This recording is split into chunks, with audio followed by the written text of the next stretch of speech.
নমস্কার বন্ধুরা, বাংলা নিরামিষ রান্না চ্যানেলে সবাইকে স্বাগত। আজ আমি একটা দারুণ স্বাদের নিরামিষ রেসিপি দেখাবো, যা ভাত, রুটি বা পরোটা সব কিছুর সঙ্গে দারুণ খেতে লাগে। রেসিপিটি ভালো লাগলে অবশ্যই লাইক করবেন এবং চ্যানেলটিকে সাবস্ক্রাইব করে বেল আইকনটি প্রেস করে দেবেন। তাহলে চলুন আর কথা না বাড়িয়ে শুরু করা যাক। এখানে আমি 200 গ্রাম মাশরুম নিয়েছি। এতে দিয়ে দিচ্ছি পরিমাণ মতো জল,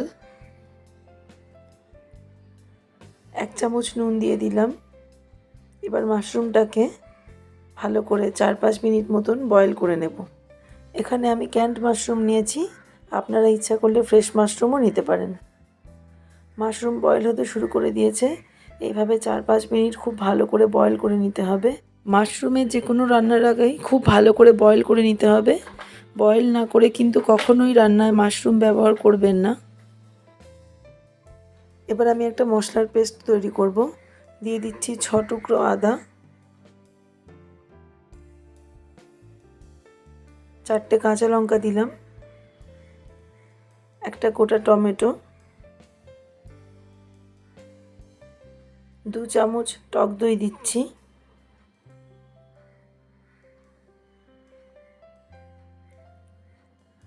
দিয়ে দিচ্ছি 1 চা চামচ জিরে গুঁড়ো, 1/2 চা চামচ হলুদ গুঁড়ো, 1/2 চা চামচ ধনে গুঁড়ো, 1 টেবিল চামচ সর্ষের তেল দিলাম,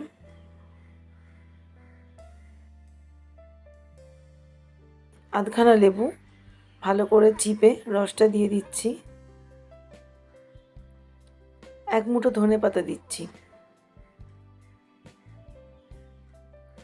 আর দিয়ে দিচ্ছি সামান্য পরিমাণ জল। এবার সব কিছুকে ভালো করে পেস্ট করে নেব।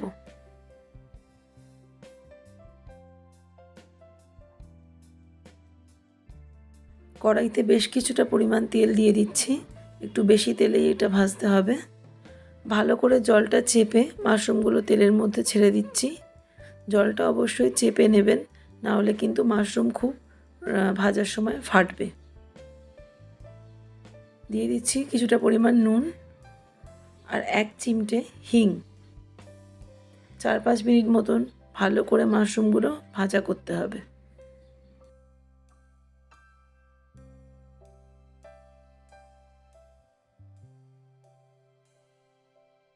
মাশরুমগুলো বেশ গোল্ডেন ব্রাউনভাবে ভাজা হয়ে গেছে। এবার আমি তেল থেকে তুলে নিচ্ছি।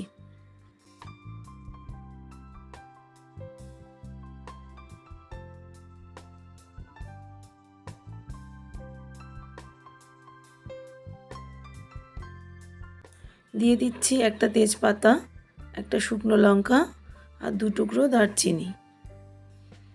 ফোড়নটা 5-6 সেকেন্ড খুব ভালো করে ভেজে নেব। দিয়ে দিচ্ছি মশলার পেস্ট,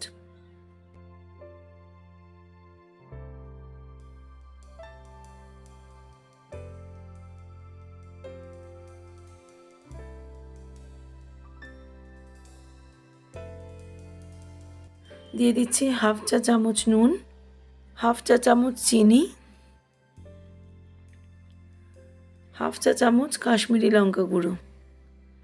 সব কিছুকে ভালো করে মিশিয়ে নিচ্ছি এবং তেল যতক্ষণ না ছেড়ে আসে ততক্ষণ মশলাটা কষাতে হবে।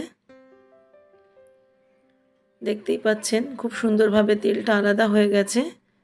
এবার মশলা ধোয়া কিছুটা জল দিয়ে দিচ্ছি।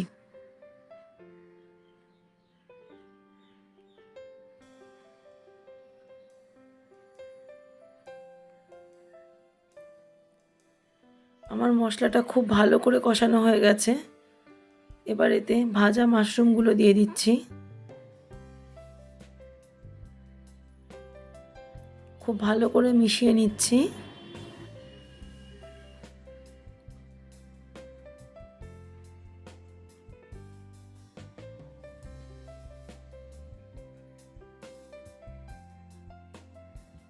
এতে দিয়ে দিচ্ছি 1 কাপ জল।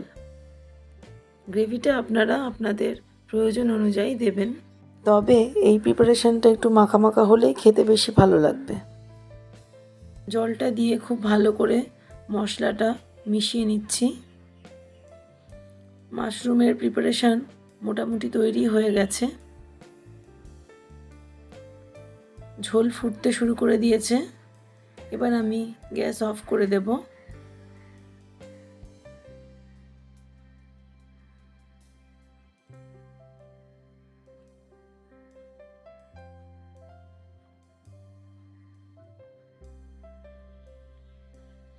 দিয়ে দিচ্ছি কিছুটা পরিমাণ কসুরি মেথি। কসুরি মেথিটা দিয়ে এইবার গ্যাস অফ করে ঢেকে দিচ্ছি। তৈরি হয়ে গেছে দারুণ স্বাদের মাশরুম মশলা কারি। এটি সম্পূর্ণ নিরামিষ একটি রেসিপি। আশা করছি আপনাদের সবাইকার রেসিপিটি পছন্দ হয়েছে। যদি রেসিপিটি ভালো লাগে অবশ্যই একটা লাইক করবেন এবং চ্যানেলটিকে সাবস্ক্রাইব করে বেল আইকনটি প্রেস করে দেবেন।